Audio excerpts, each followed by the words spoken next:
Crisis on Infinite Films, brought to you by All2ReelToo podcast.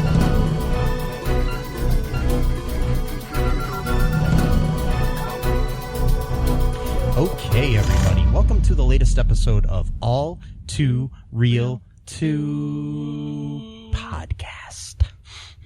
My name is Michael E. Cullen II, and with me, as always, is Linda Lee. No, you're not Linda Lee. Oh, okay. What is your name? I'm not gonna say it. All right, karazor-el. That's fine. I'm pretty sure it's Matthew Haas. Not gonna say it. I think it's Matthew Haas. I'm not gonna acknowledge that name. Why not? I don't know. Just don't feel like it. It's bothersome. I have a new identity now. I don't need to recognize my old name. You don't? Mm-mm. 'Cause I was born again in light. And you know what I'm talking about. In light? In the light beam. Oh, of Tony Generous? Yeah. Yeah, the people on this podcast don't know about our good friend Tony I don't Generous. care. I'm going to spread his word in every podcast? Every format available at all. Okay. I don't know. Well, that could be a good thing or bad thing. You have really piercing eyes. Do you realize that? Yeah, I know. Okay. Thank you. I always have. So, anyways, today we're starting this new series of, looking at films that I want to call Crisis on Infinite Films. It is, yes, It's Crisis. a play on comic book series. Yes. Or event, rather. Yes, the Crisis on Infinite Earths. Anyways, today we are covering the 1984 British-American film. Oh, British-American. Yeah, it was actually filmed in Great Britain. Okay. And it actually says a British film according to Wikipedia. That's my that's free for you, Wikipedia. That's your jingle, yeah. Yeah, if you want to, start advertising, because I'm sure nobody visits your website. Wait. Wow. Probably everybody. Anyways, the movie's called Supergirl. Mm-hmm. Not to be confused with the TV series Supergirl, which is currently airing on the CW. Nope. Not even close. We do have one of the actors from that show on here. Helen Slater stars in this film as Karazor-el and Karazor-el and Linda Lee. Yeah, Linda Lee, her slash Supergirl. Yeah. Yes, this was produced by the Salkinds, who produced the first 3 Superman films, not the 4th one, which came out after this movie. Okay. This and the failure of Superman 3 convinced them to sell the rights. Wow. Yes. I can imagine maybe why, but yes. By the way, Helen Slater, she plays TV Supergirl's adopted mother in the Supergirl TV show. Mm-hmm. But she plays Supergirl in this movie. Yes. This movie also features the talents of Mia Farrow, Petero'toole, Faye Dunaway, all award-winning actors who have been in no better film than this film. Nope. Yep. No Mommy Dearest or, Rosemary's Baby. Or Princess Bride. No, that's not Peter O'Toole, is it? No. Sorry. Wasn't he in the movie that the movie? Yeah. That one about the guy. I don't know. The guy who traveled in stuff, and he wore the turban on the cover. Lawrence of Arabia? Yes. He was in that? Wasn't he Lawrence of Arabia? Oh, was he? Okay. Thought so. Okay. Yeah, I think he was. Yes. That's a good movie. I'm thinking he was. Let's look that up really quick. Sure. While we can. Yes. See, there he is. Okay. There Yes. he is. Mr. T.E. Lawrence himself. Mm. Petero'toole. You know he made most of that up, right? Oh, yeah. Like it was like his memoirs. Oh, I just know. Mostly bullshit. Oh, I'm sure. But, yes. But that movie is considered one of the greatest movies of all time. It's a really good movie. Yeah. And, not better than this movie, though. Nope. This movie's 2 hours long, and Feels like 4. yeah, feels like 4. So if you want to feel like you just spent 4 hours doing something in 2 hours and get the enjoyment of 4 hours worth of something in only 2, watch Supergirl, 1984. Yep. Yes. Matt. Mm-hmm. So also another person in this movie was Mark McClure, reprising his role of Jimmy Olsen from the Superman films. Yeah. Yes. So that was cool. Just wanted to point that out.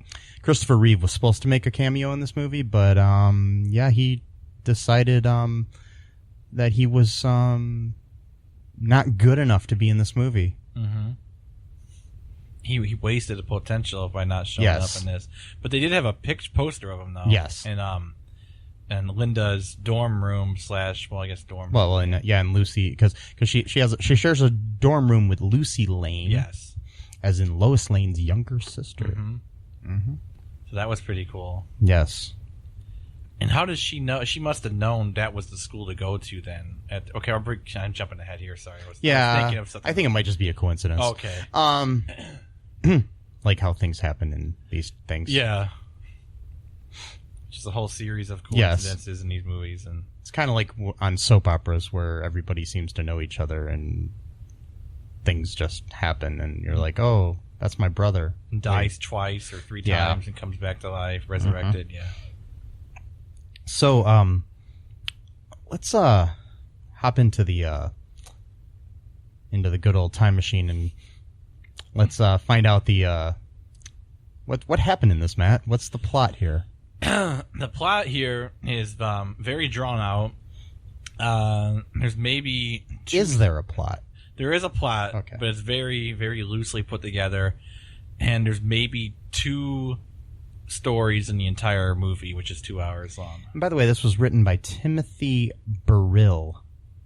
So he's responsible for the plot. Well, he's responsible for the writing, yes, but not the pacing of the film. Yes. That responsibility is on other people. On the director and editor. The director is Jeannot Schwartz, who also directed Somewhere in Time featuring Christopher Reeve. Okay, well...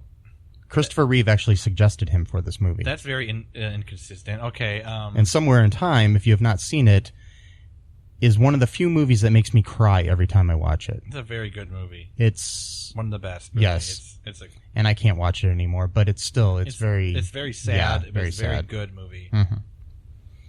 It's probably one of the best time travel movies ever made. Mm-hmm. So, sorry about that. That's all right. So the plot. Okay, so the plot is very drawn out and weird. So what happens is it starts in Argo City. For those who don't know, according to the Superman, I guess plot, the overall, the general story of the Krypton. The planet Krypton was destroyed, but not all the Kryptonians died after Krypton blew up. Yeah. So what happened was the remaining ones who kind of found each other scattered throughout space, they created their own artificial city called Argo City that was powered by a special device. Argo, fuck yourself. Oh, sorry. Argo. Wow. Sorry, I was just remembering the movie Argo. Yes. Yeah, every time I hear Argo, I remember that movie too. Yeah, it's a good movie. Yes. It's a good movie. But the city is powered by something called the Omegahedron, which is like this device that's, I don't know exactly where it comes from, but it's kind of like magical in some ways. Well, magical, I guess, on our Earth, but in there it's more of a scientific thing.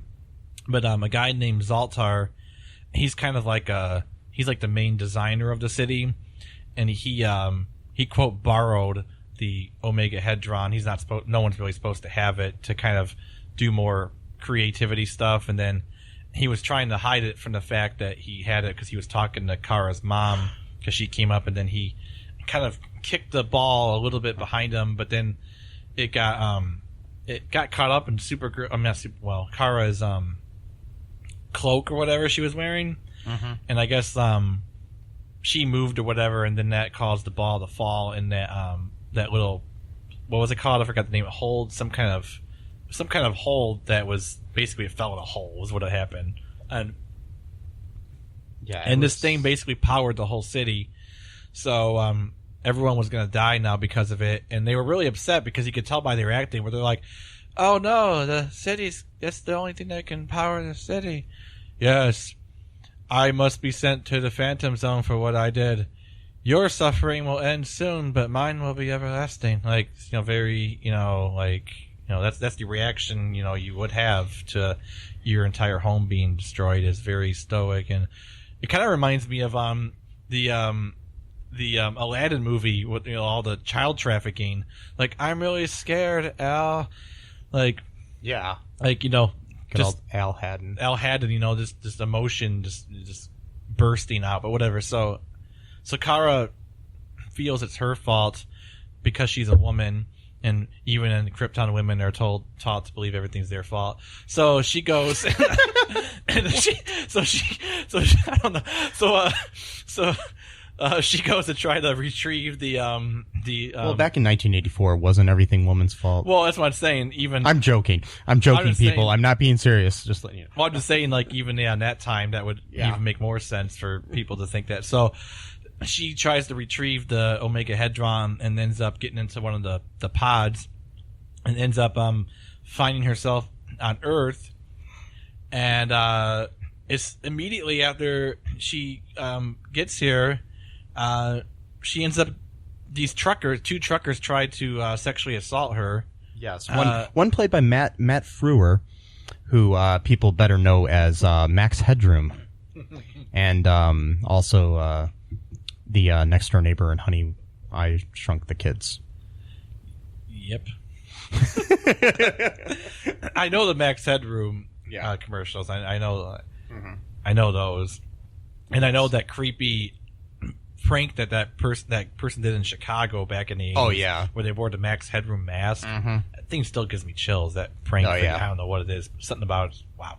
But anyway, I think it was Stuff You Should Know did a really good podcast about that situation. So look that up. Either Stuff You Should Know or Stuff They Don't Want You to Know. Oh, okay. One of those two. They're both produced by the Stuff Network at iHeartRadio. I'm giving them free advertising because I enjoy both of those shows. So, yeah. There you go. And, iHeartRadio, if you'd like to produce our show and give me a bunch of money, go ahead. Do it. Yeah. Okay. Yeah, so these two truckers, they don't even waste any time either, because, like, she's, like, standing, like, I don't know, 30, 40 yards away from the truck, and they just stop the truck, and both of them get out of the truck and walk like 10 minutes to get to her. This movie is really bad at pacing, really. And so they take the 10-mile walk to get to her, which I don't know why they decide to stop the truck that far away. And then they're trying to basically sexually assault her. They're lifting up her skirt and saying stuff like, "Oh, this is a good view from the behind," and all this bullshit. And then, like, so she picks up the one guy by the throat and throws him away. And these idiots, they're still trying to fight her. It's like, I don't see, that's the thing I don't understand about any of these movies, where the first villains are always these, like, stupid guys. And they're usually mostly guys. And it's like, okay, at first you don't understand someone's power, fine. But then after they've demonstrated just a little bit of what they can do, why do they keep trying to fight them? Like, they can't win. She throws the Matt Frewer character. Yeah.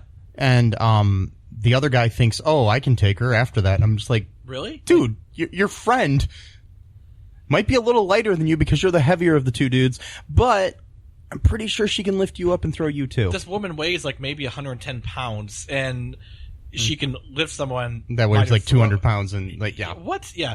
and then she zaps him, his knife. He got out a switchblade. Mm-hmm. So anyway, so she takes care of them. She knocks them out or whatever. Yeah. And then they're like, hey, how about we agree that we never tell anyone about this? Which is, again, that's interesting. So now they're in cahoots of saying that they're not going to tell anyone that they try to sexually assault a woman. So they're like literally, so it's a conspiracy by a literal definition. It's either that or they just don't want to tell anybody that a woman beat them up.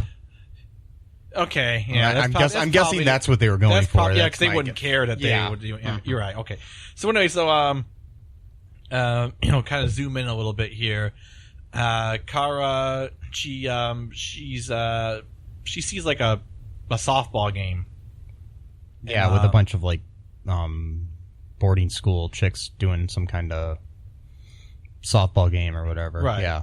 And she sees one of the uniforms. And this is interesting because she doesn't have this power in the TV show, but apparently in this movie she can see someone's outfit and then just kind of make that outfit herself. So she also changes her hair from blonde to brunette. So that was pretty cool. Kind of has a bob instead of a full head of hair. Yeah. Yeah. So that was kind of cool. Mm-hmm. So she got the school outfit on, and then she went to try to be a member of the school, student of the school. And the principal there, his last name was Danvers. Which is interesting because Kara Danvers is the name of the character currently in the comic books and on TV. Yeah. Lots of interesting things. What am I missing here? Oh, yeah. Sorry. When she first landed on Earth, there was a man and a woman that are practitioners of black magic, and they're having a picnic. Oh, yeah. Nigel and Selena. And then Nigel is like the expert, I guess, of black magic or whatever. And Selena's like impatient. She like wants to like learn everything all at once because she wants to be like rich and famous and all that stuff. And he's like, counseling her to like, take it slow type of thing. And the Omegahedron fell in like this nasty looking dip that they were eating. I don't even know what it was. It was some like shitty orange colored bullshit. But yeah, and Nigel is played by Peter Cook, who is a famous English satirist and comedic actor who often worked with Dudley Moore and other people. I know he looked familiar. Yeah, he was, I believe, let me look this up really quick. He was in The Princess Bride. Okay. Which that's probably why you were thinking That's of what I Princess was Bride. thinking of, yeah, okay. Yeah, he played Sir Mortimer Chris. He was also he also played the devil in the original version of Bedazzled. The one that they remade. Oh, okay. They remade later with replacing him with Brendan Fraser. Yeah, no, it was him. He was but then they replaced, and then it was what's her face as the devil. Oh yeah, okay. Yeah, because the original was I believe Dudley Moore and him, and then yes, it was. Yeah, because I remember one time, because that's like back when they had like video stores, rental stores. Yeah, and what would happen is every time a remake of a movie would come out, they would bring out the older version of it. And sometimes, you'd be none the wiser. You just pick up a movie. So I thought I was renting Bedazzled with Brendan Fraser, and I ended up getting the real one. I was pissed off at first, but then I was like, you know what? This version's actually better. It is. Not that the other one's bad. No, it's just better. No, it's and good. They're both a retelling of Faust anyways, so they're not really... Yeah. Yep. What was that actress's name in that movie now? I don't even remember. I don't know. I don't even remember her. I just remember Brendan Fraser. Yeah. I don't even remember anyone else in the movie. Really, I don't. It's Elizabeth Hurley. That's who it was. Okay. Yeah. Okay. Actually, I have a funny story about Bedazzled too. Yeah. So I had a dream once, like 2 years after I saw the movie in the theaters, and I had a dream like 2 years later that I was going to see Bedazzled with one of my friends, and that friend was Brendan Fraser, to go see his own movie. But then Brendan, of my dreams, saw some of his other friends at the movie theater. Yeah. Who apparently were much cooler than me. And he went to go see the movie with them. And then when I went to go turn my ticket in, they said, "Oh, sorry, Bedazzled's rated R. You're not old enough to see this movie." I don't think it was rated R in real life. But So I was stuck there now alone because I was like 16 when I saw the movie. Yeah. So I was 18 when I had the dream, but I was 16 in the dream. Okay. I was, at the age. So then I ended up seeing some other movie. Don't even remember what it was, but it was like, I think it was like something like way violent and like, but they let me see that apparently. But Bedazzled, no. That's never mind. No.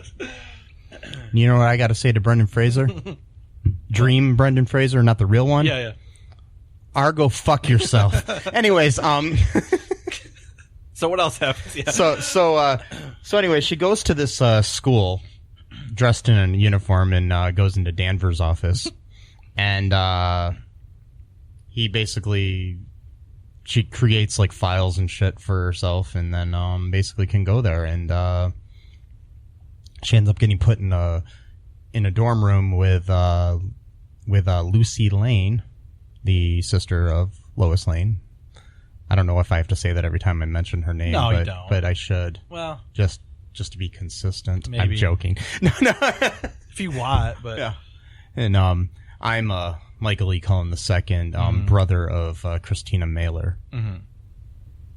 I just had to point that Yeah. out too. And you're Matthew Haas, brother of Nathan Haas. Yes. Okay. Anyways, so Wow. yes. So that happened, and they become friends. We're taking a long time here because this movie has no plot. Yes. Sorry, it's one plot. One plot in the whole fucking movie. There was a plot? Yes. Oh, okay. Can I get into the plot? Because I keep getting sidetracked. Let's hop into the plot. Okay. Because I don't remember this plot. The plot is Selena gets the Omegahedron when she and Nigel are having that picnic, and it lands in their shitty-looking dip that they were eating, which like it's all orange and nasty-looking. I don't know what the fuck they were eating. It was like stupid crap. Yeah. And then so she takes it out, and then it's like glowing and making all this Maybe weird it was like sound. Thousand Island dressing. Yeah, or something, it was terrible to me, but I don't know. And then like it starts like doing what she wants, or she just can I guess intuit that she doesn't give her power. So then she basically just decides that she's going to leave this Nigel because she doesn't need him anymore because she was only going out with him so he could teach her about black magic or whatever. Yeah. So she says, I've outgrown you. These things happen. She gets in the car. He says, I got the keys to the car. She uses the Omegahedron to start the car and drives off without him. That's the end of Nigel for now in the story. So she goes back to her house or wherever. It turns out that she lives with a roommate who also practices black magic or witchcraft or whatever. They didn't really specify. They kept going back and forth. Which, there's a difference between witchcraft and black magic. And according to some people, there really is no difference between quote-unquote black magic and white magic, which is kind of racist in of itself because black magic is somehow the more corrupt and evil ones, whereas white magic is the more nice and pristine ones, but whatever. So, but, it's just some people just say just magic is just magic. The occult is just the occult. Anyway, I digress. So, she lives in this like carnival place with her roommate. She says, we don't have to worry about money anymore. We don't have to worry about anything anymore because this ball I've got now, can give me anything I want. Okay. So she has the power of the universe in her hands now. What does she do with the power of the universe, you might ask? Oh, I'll tell you. She's driving around with her friend in a station wagon, and she sees this hot-looking dude sawing a tree with his shirt off, doing landscape work, and she decides that what she wants most in the entire world is that guy. Oh. That's it. Yeah. That's it. That's all she wants. So the whole movie, literally, is about this. So she calls him... She calls him up as a ruse to say that she wants like plants, or trees planted in their house or garden or whatever type of thing. Instead, she's there basically just like, really flirting with him. I wouldn't even call it flirting. I mean, she's practically just offering herself basically. And then she slips something in his drink. So she basically straight up roofies this guy. Yeah. What she does, she roofies him. And, as part of some magical spell. And then the spell is that when he wakes up, the first person he looks at, he's going to be completely smitten by, and he's going to be forever in love with that person. Mind you, she doesn't even know this person. She's only met him at just one time, but yet she wants to spend their entire life with this landscape dude who she's had one conversation with, and that conversation ended when she roofied him. Okay, so he wakes up I guess, prematurely because the spell didn't work all the way. Because again, like Nigel said, and you got to listen to Nigel because he's a teacher. Nigel said, don't get too ahead of yourself in your studies and your practice. You got to take it slow. But she didn't want to do it, so she practiced a really advanced spell, and then it backfired on her because he woke up and he starts wandering the streets in this really too long of a scene. The scene goes on for maybe 5 minutes of him just wandering the streets in a haze. And people are really mean to him in the cars, saying really mean things to him, like, go, you're going to kill yourself, blah, blah, blah, and all this, 1980s dudes in their cars, like, I'm aggressive, type of thing, I'm going to run someone over to prove I'm a man, type of thing. I mean, that didn't happen, but he gets, so she finds out, because her powers are growing by the minute now, so she finds out that she can see where he is in one of her mirrors, so she can see him wandering the street in the mirror, and then she wants to power a bulldozer kind of thing, machine, to literally pick him up and then take him to the carnival where she lives or whatever. And then eventually the bulldozer does pick him up. This scene goes on for like 5 minutes. It's ridiculous. And Jimmy Olsen, so Lucy Lane and Jimmy Olsen are hanging out in a diner eating lunch or whatever. I think it was Popeye's chicken. That's right, it's Popeye's. Yeah, Popeye's chicken. Popeye's chicken and biscuits.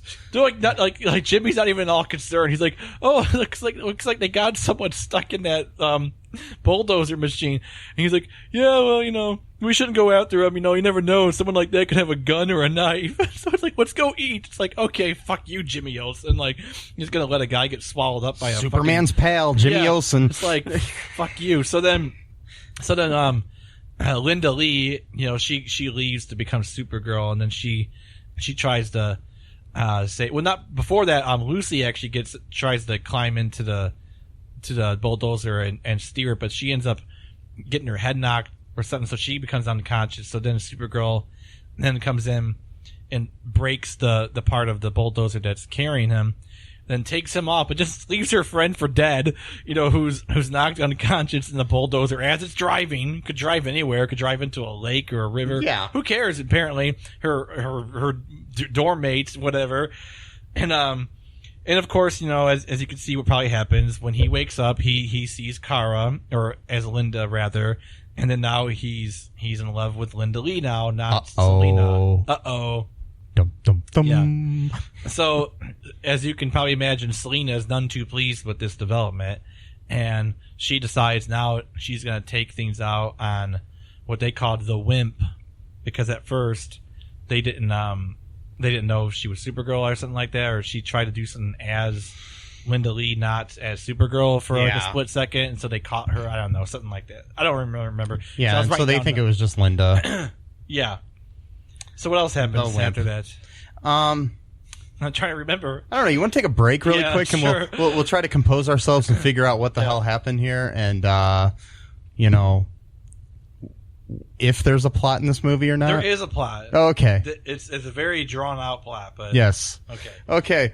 We'll be right back, folks. Hi, folks. This is Michael E. Cullen II from the podcast that you're listening to right now, along with manager Matthew Haas. You got promoted? Yes. Damn it. Okay, anyways, folks, do you like the show Superstore? I don't know. I asked the folks and nobody's answering me. Because they're not here. Oh, but we love damn it. Yeah, we love it, though. Okay, folks, if you like it as much as we do, you're really going to like the Super Story podcast, which is a podcast where Matthew and I go episode by episode and give our little opinions and thoughts on it. Sometimes we have guests, sometimes we don't. Just depends on how we're feeling. Yeah. And, so if you like this podcast and like our little crazy banter, then you should definitely check this out. Or I might get sad. And when I get sad, it gets pretty sad. yeah, So I can't deal with him when he's sad. yeah, no one can really. So Yeah. So check out Super Story Podcast right here where you get this podcast, Super Story Podcast. Megasilgar's apprentice, Udo Malaki, comes from a family of dangerous, exciting casters. Hi, I'm Udo Malaki, And, I do magic. Even if his ambitions only go as far as staying alive. You know, I was really hoping you were going to say something a bit more positive. Not exactly an ideal Magus. You can hear Udo Malaki and his exciting adventures in the upcoming radio comedy, Magus Elgar. Visit MagusElgar.com to download your copy today. And we are super back. Oh, super back. Missed that part, yeah. I'm flying, Matt. Cool. I'm flying. Cool. I'm flying. I like that. I'm still flying Okay. for like 5 minutes. Yep. And no plot is There's happening. way too much of that going on in the movie. Yes. Too. Her flying. It's like, we get it. She's excited about flying. But, man, we don't need a whole montage of this going on. When the first Superman came out and they did that, the effects were like groundbreaking. And it was cool. But that was in 1978. This is 6 years later. Right. That's like when, like when The Matrix came out, that bullet time thing was cool. But then when like 85 million other movies did it, it was like, okay. Like, yeah. We get it. Yeah. Yeah. I mean, that's how things advance. Sorry. Yeah. But yeah. We can't live on the past, man. nope. Okay. Anyways, so what happens next in this like multi-plot filled mess? Okay, so Selena summons a windstorm creature to attack Kara. It's invisible, and so Kara's getting hit by it. She doesn't know where it comes from, so she ends up taking one of those like a light stand, like a, what do they call it? A street lamp thing. Oh, okay, yeah. And she ends up having to get electrified, so then she can like push it towards where she thinks the creature is, and then for some reason the creature is visible when it dies. Which I'm not sure why. I didn't but okay. get that either. So she kills the creature or sends it back to wherever it came from or whatever. I don't know what. And then she this is either before or during the same time where she goes to the carnival to try it, because she can figure out, because she can sense when the Omegahedron is doing stuff too, because she's trying to retrieve it, so she can have an idea of where it is. So yeah. she can realizes that it's at the carnival, so then she's staking out the carnival to try to she doesn't know it belongs to Selena at this point either. She's just going. Yeah. But then Ethan, the landscape guy, is following her because he's completely smitten by her.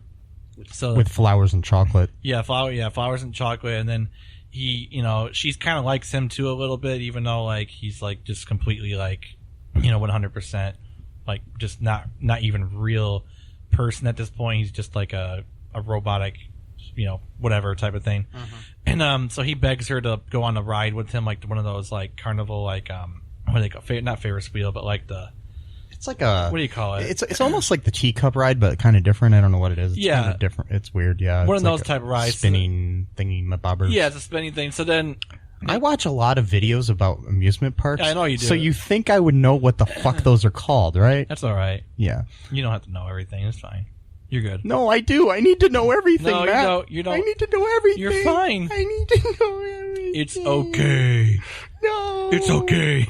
No. It's not okay. Okay, I'm good. Okay. Anyway, they sit down on this one of these benches or whatever, and they have like a moment, whatever. And then Selena turns on the lights, and then she uses her magic to make the thing spin like really, really fast, where she thinks it might actually kill them. But then Ethan's still in there. He's like passed out, but Kara is gone, or Linda is gone rather, because she was dressed as Linda at the time. But then she reappears as Supergirl, and then they kind of have like a fight or whatever. I don't remember what happens with it. Oh yeah, I know. I remember now. So like, there's like, they have like these football themed bumper cars with like the logos of the team on them. Like Yeah. the Pittsburgh. It was such a weird scene. And Ethan's in there and he's trying to dodge the bumper. Like they would kill him. I mean, like really, they go And like it's- what, 5 miles per hour? Like It's just funny because like they shot this movie in England, And there's American NFL football team things there for some reason. I don't know if they... I don't know. I'm not British. Well, actually, I am part British, but that's... Well, that's different. Yeah, okay. So, I did write down, though, there was actually a beginning plot that changed, because I wrote this down. Selena practices black magic to dominate the world. Because that was her plan from the beginning with Nigel when she found this thing.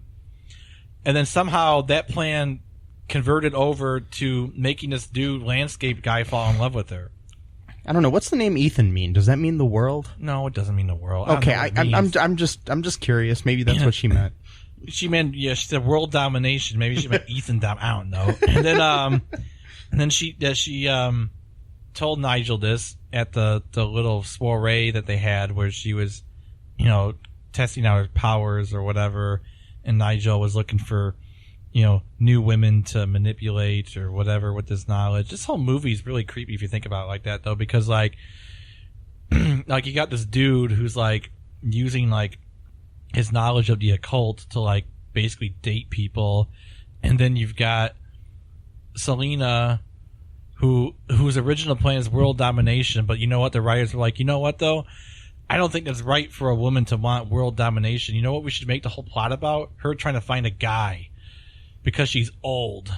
And she's an old woman, therefore she can't find a man. So we're going to make the whole plot using all the powers of dark magic you can find for this one sole purpose.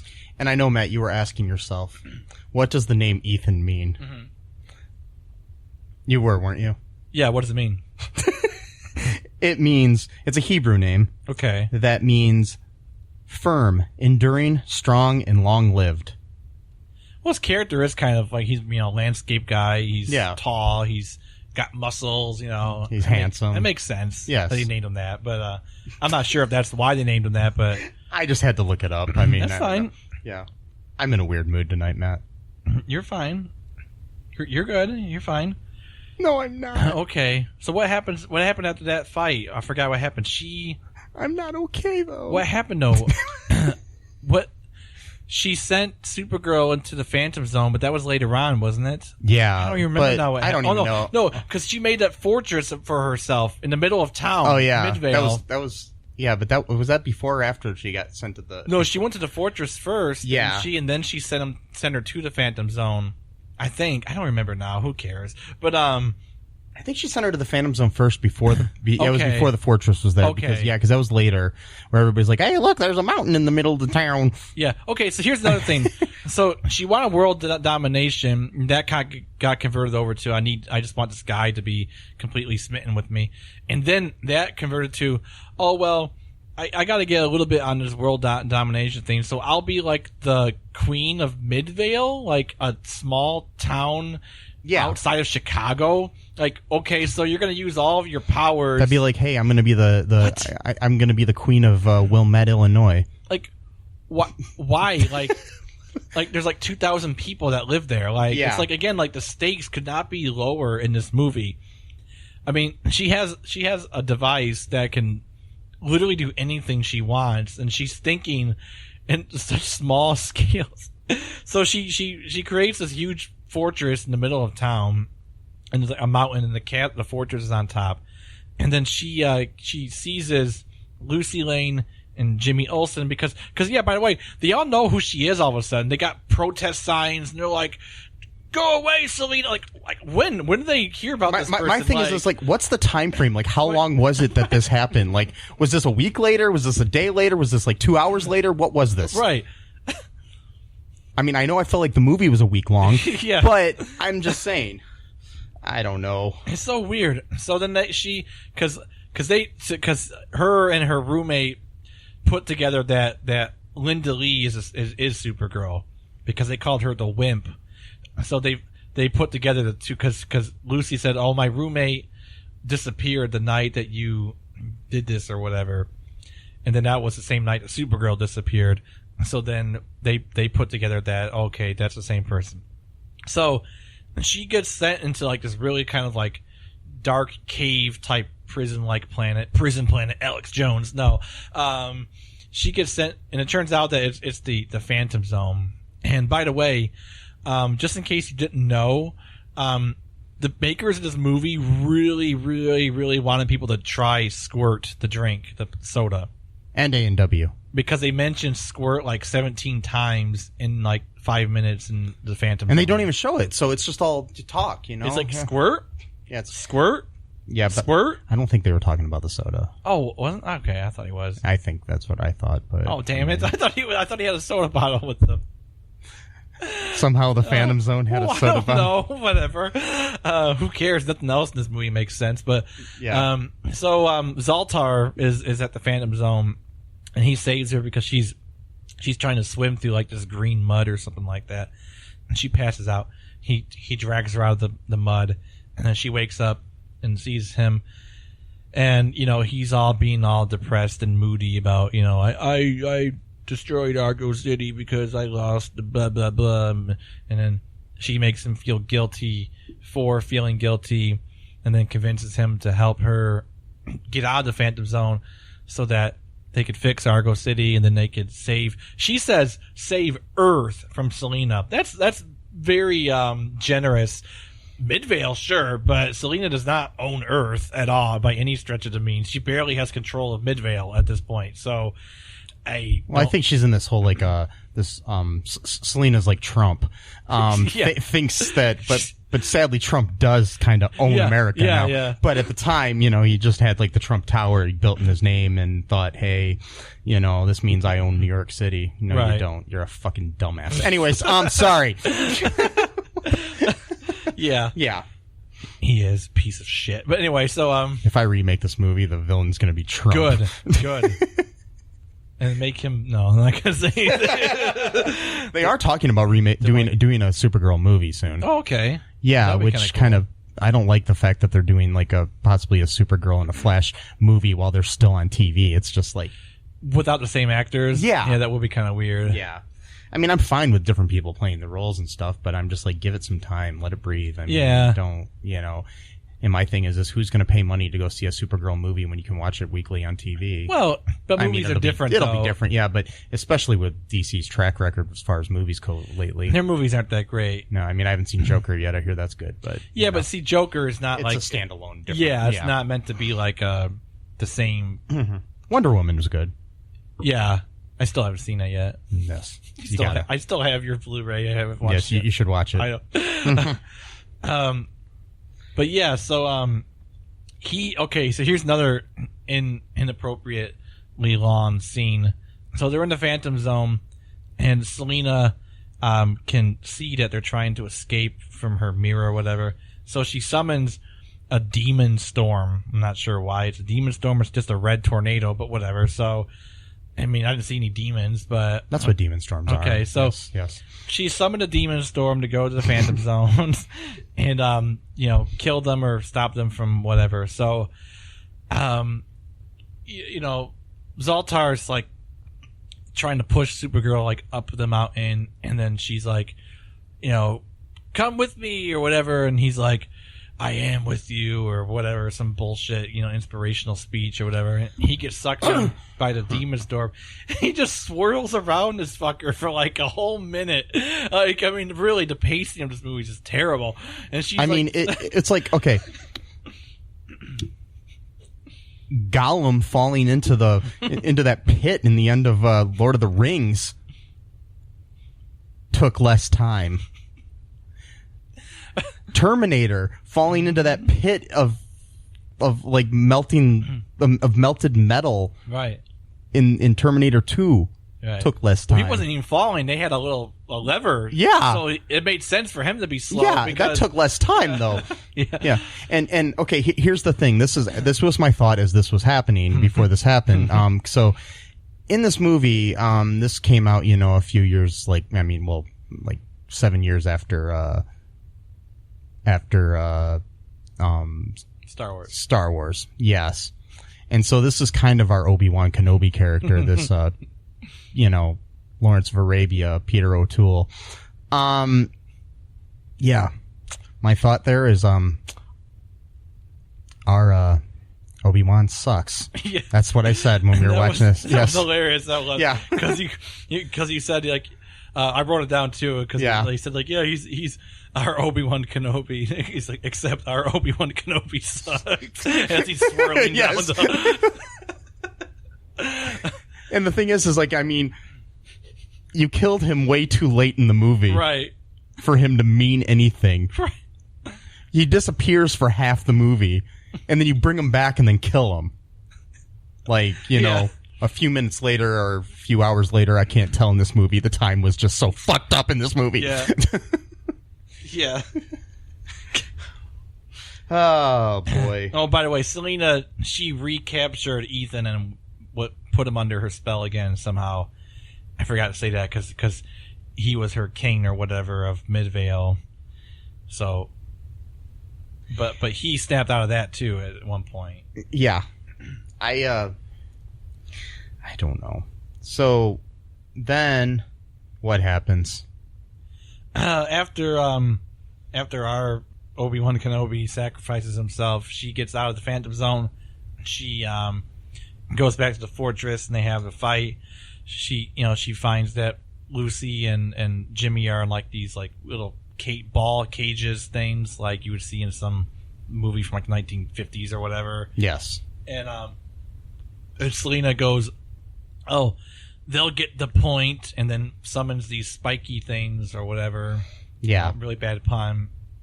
These like hot spiky things. Yeah. They so- looked hot at least. Yeah, they were kind of. Yeah, They were red glowing. Yeah. So Supergirl blows on them, to do the freezing thing and breaks them apart. And then Selena tries to crash them down as the spikes are, still up there. But then they're. And then sets them free. She sets them free for some reason. I don't know why. Basically, she ends up setting them free yeah. because she's a fucking dumbass. Idiot. She's So- the worst villain She is the in worst the villain. history of a comic book She movie. is. And Nigel, he runs off like a fucking coward, but then he comes back later on to tell Supergirl how to defeat her because he's like, he's the expert of black magic here or whatever. So Supergirl does like this like tornado type move to like basically like imprison Selena with energy or whatever, and then she gets like, don't even know what happened there. She just disappears or she gets whisked away. I don't know what happened. Yeah, she got so killed or she what. She basically dies, I guess, and then and then the movie ends. That was pretty much it. Yeah. Yeah. Ethan, he woke up from his stupor or whatever, and then he said goodbye to her because she went back to Argo City to save it. So it's kind of interesting because this was like a one-off story, whereas like, Supergirl and our TV show, I say our like I'm part of it somehow, like I'm writing for it, whatever. And our Supergirl, from CW, the current Supergirl, she's on Earth pretty much to stay for life. I mean, yeah, and I think because she came from Krypton as opposed to Argo City in our version and stuff. Right. And anyways, you want to take a break here, Matt, and then we'll look at some reviews of this movie and some like comments and some other fun facts. Sure. Hey, folks, this is Michael E. Cullen II from the podcast that you're listening to right now, along with Matthew Haas. We just wanted to tell you about our great podcast called Super. It's called All2Real. And on that show, what do we do, Matt? We watch biopics and then we talk about whether or not the movie matched up with the real story or not. So it was a lot more exciting than that, though. Yeah. So we analyze the real story and the real story. Get it? Get it? Real. Yeah, they're spelled differently, folks. You can guess which one I said which way. Anyways, so sometimes we have guests, sometimes we don't. But we talk about great movies like Shattered Glass and The Social Network and Futile and Stupid Gesture, among others. Those are some of the ones that we've covered so far, and we're going to cover a lot more. So please subscribe on Stitcher, Apple Podcasts, Google Podcasts, wherever you find your great, fun podcasts. And be sure to share it with your friends. Do it. Do it. Do it. And make sure you're not afraid to get all too real. Bye-bye. And we are kind of super back.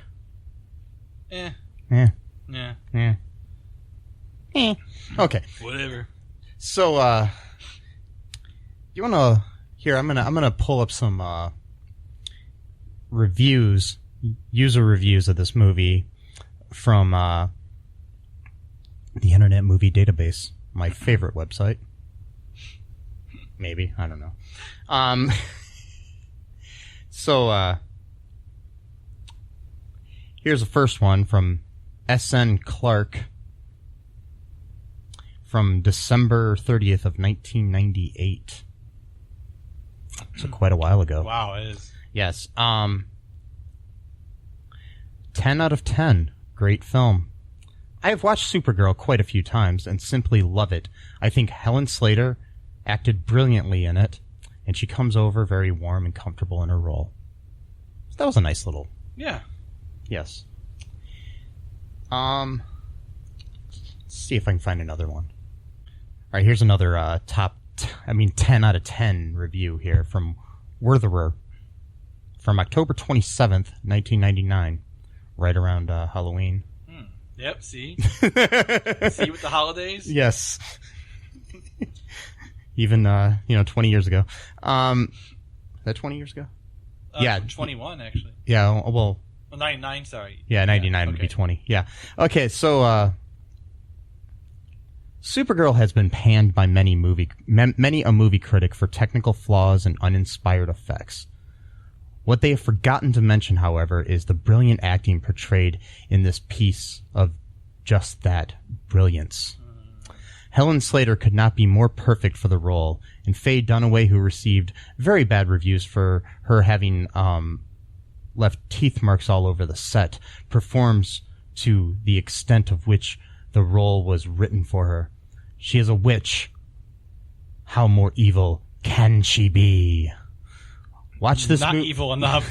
Watch this movie for the first 15 minutes. The portrayal of Argo City as a utopian fantasy is worth the rental fee thrice over. Overall, destined for its status as a cult classic. Hooray to the Japanese for having the good taste in movies and making this the success that it is. Nice dream. I guess it did good in Japan or something. I don't know. So yeah, there's a lot of 10 out of 10 reviews here, Matt. That's kind of weird. Yeah. Some of them say like perfect. What? A director's cut could change minds.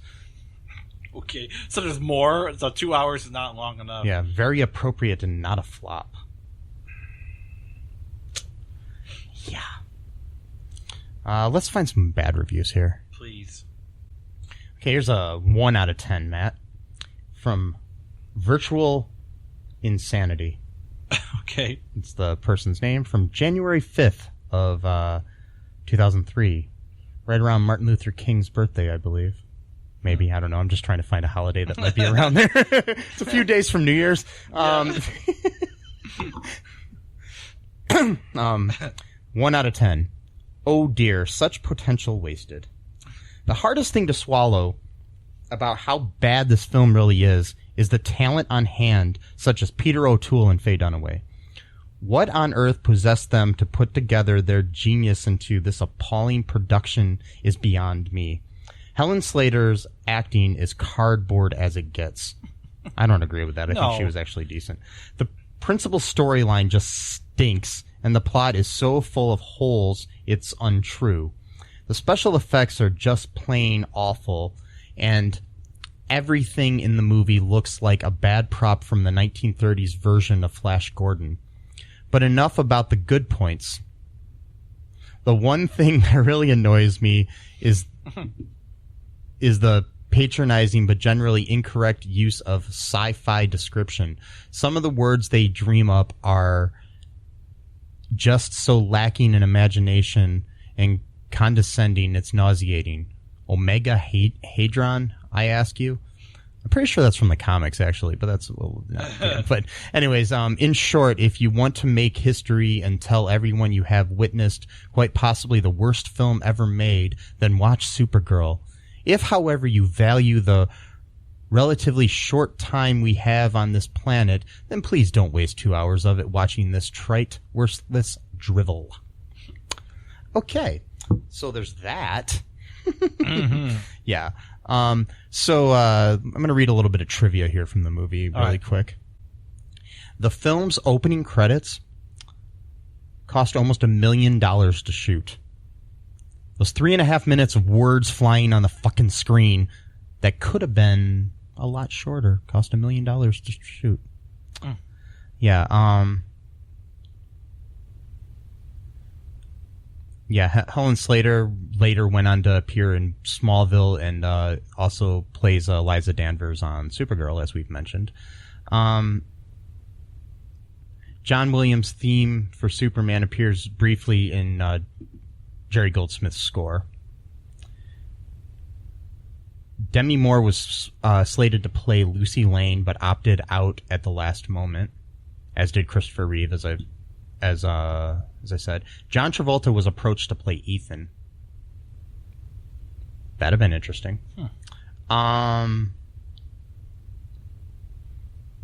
Robert Wise turned down offer to direct this.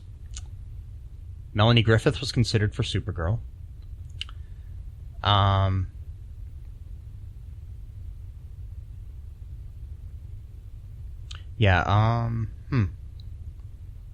That's about it, but I just wanted to bring up some observations I had about this film. Okay, first off, we have, some sexual assault right towards the beginning of the movie. Mm-hmm. Then we have Faye Dunaway's character of Selena roofing Ethan. Which is sexual assault. Well, yeah. She didn't do anything with them, but it was intended. Okay, was Lucy and Linda, were they in high school, do you think? I think it was a high school, academy type of thing. Yeah, I wasn't sure it was high school or college, because the thing is, Jimmy looks like he's about 30. And if... Did he? He looked pretty young to me, though. Yeah, but he kind of looks old. Okay. And I'm pretty sure he was at least 30 when they made this movie. I'm pretty sure, though, it was high school because they had to sign out and crap like that. Usually when you're in college. Yeah, but sometimes in college you do out of dorms and stuff. But I don't know. I was just really confused because if he's... Either way, he's pretty old to be dating a high school student in Lucy. That's just bothersome to me. Yeah. I mean, give it a few years and it'll be okay, but... I don't think they really thought any of this through at all when they made it. They're just like, we'll just throw together a bunch of crap. And... Do you think they just put a bunch of words into a blender and just let them kind of crap out and then see what happened and came up with this script? Yeah. So, my last question before we close up here, Matt, is, would you recommend this movie to anyone?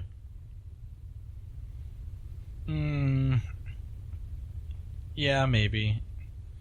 To who? To, bad people. I don't know. So, yeah, I mean, maybe put somebody in, that, chair like Alex in Clockwork Orange and just make them watch this movie over and over and over again or something. Yeah. Something like that. No, you can watch it. I think, okay, if you just have it on TV and you're kind of half watching it with your friends or something, like your family, that's okay. I think. Maybe put it on while you're vacuuming. Yeah, that's fine. Yeah. Okay, so anything else before we go here, Matt? Nope. Okay. Well, thanks for joining us for this super episode of our new series here, Crisis on Infinite Films. We'll have a few more of these coming up soon. Hope you enjoyed it. I know I didn't. Bye-bye. Have a super day. Super duper. Bye-bye. Thanks for listening to All2ReelToo podcast, a Cullen Park production. Produced and edited by Michael E. Cullen II. Music by Matthew Hawes. Subscribe and share the show. Visit us at cullenpark.com.